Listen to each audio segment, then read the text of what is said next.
एका छोट्याशा गावात रुची नावाची मुलगी राहत होती. ती खूप हुशार, मेहनती आणि समजूतदार होती. तिचे वडील गणपत शेतमजूर होते आणि आई सुनीता लोकांच्या घरी जाऊन काम करायची. घराची परिस्थिती खूपच बेताची होती.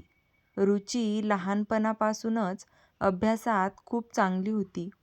तिचे स्वप्न होते, एक दिवस मी डॉक्टर बनणार आणि गरीब लोकांची सेवा करणार.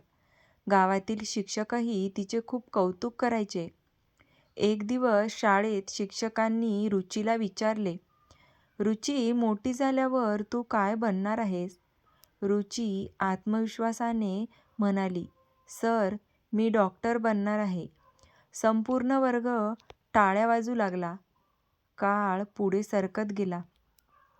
रुची 12वीत जिल्ह्यात पहिली आली. वर्तमानपत्रात रुचीचा फोटो छापून आला. गावभर तिचे कौतुक झाले. पण आनंद जास्त काळ टिकला नाही. एका दिवशी तिचे वडील शेतात काम करत असताना अचानक बेशुद्ध पडले. त्यांना तातडीने शहरातील रुग्णालयात नेण्यात आले. डॉक्टरांनी तपासणी करून सांगितले, ऑपरेशन करावे लागेल, खर्च खूप होईल. हे ऐकून कुटुंबाच्या पायाखालची जमीनच सरकली. रुचीच्या डॉक्टर होण्यासाठी जमावलेल्या पैशावर आता वडिलांच्या उपचारांचा प्रश्न उभा राहिला होता. त्या रात्री रुची झोपू शकली नाही. तिने स्वतःशीच निर्णय घेतला, माझं स्वप्न नंतर पूर्ण होईल, पण बाबा पुन्हा मिळणार नाहीत. दुसऱ्या दिवशी तिने शिक्षणासाठी साठवलेले सर्व पैसे वडिलांच्या उपचारासाठी दिले. ऑपरेशन यशस्वी झाले. वडिलांचे प्राण वाचले. पण रुचीचे शिक्षण थांबले. तिने गावात शिवणकाम सुरू केले. मुलांना शिकवू लागली. घर खर्च चालू लागली. लोक तिची दया करायचे. काही जण म्हणायचे, इतकी हुशार मुलगी होती, पण नशिबाने साथ दिली नाही.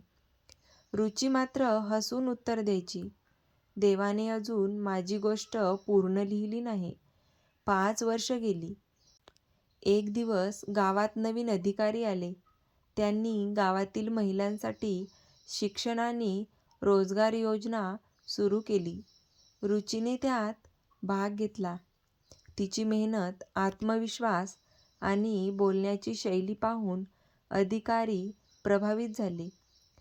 त्यांनी विचारले, तू पुढे शिकली नाहीस का? रुचीने आपली संपूर्ण कहाणी सांगितली. अधिकाऱ्यांच्या डोळ्यात पाणी आले. काही दिवसांनी रुचीला शिष्यवृत्ती मिळाली. तिने पुन्हा अभ्यास सुरू केला. दिवसा काम आणि रात्री अभ्यास.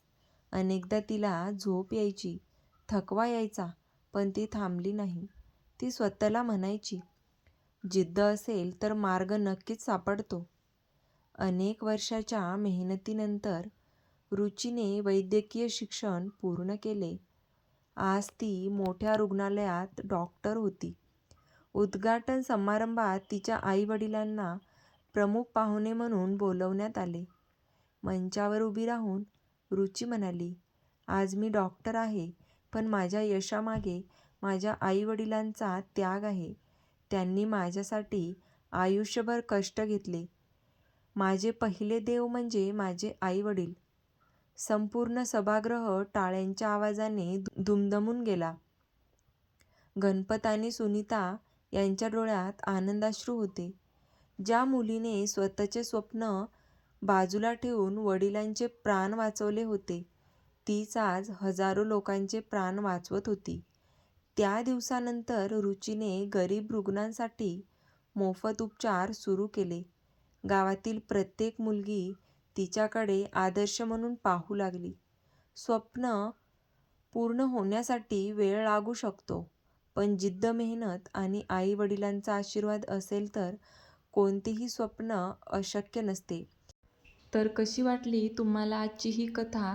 आवडली असेल तर व्हिडिओला लाईक, शेअर आणि चॅनलला सबस्क्राईब करायला विसरू नका.